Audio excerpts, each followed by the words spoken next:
এই মেয়ে তো সে পাসপোর্ট করতে আসছে একজনের সাথে। তো দেখলাম যে তার বয়স হচ্ছে 18-র নিচে।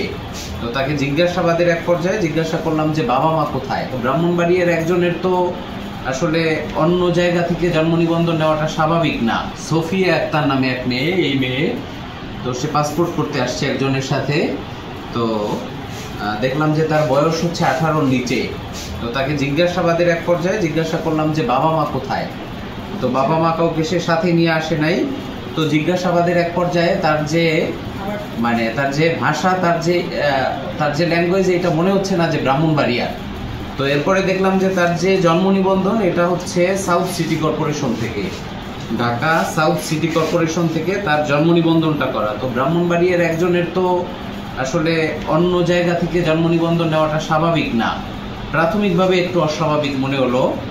তো এরপরে বললাম যে তার বাবাকে নিয়ে আসার জন্য, তার বাবা আছে কিনা, যে তোমার ভাষা তো ব্রাহ্মণবাড়িয়ার না।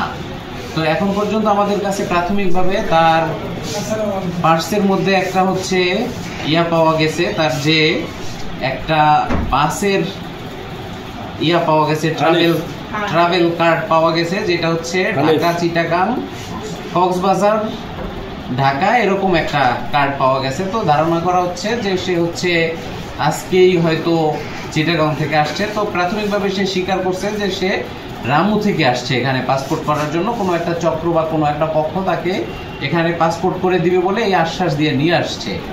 তো এখন হচ্ছে আমরা তাকে আইনানুগভাবে তার ব্যবস্থা কিভাবে তার কাছ থেকে আরো তথ্য উদ্ঘাটন করা যায় এবং পুলিশের সোপর্দ বা আমি আমার কর্তৃপক্ষের সাথে কথা বলে পরবর্তী ব্যবস্থা গ্রহণ করা হবে।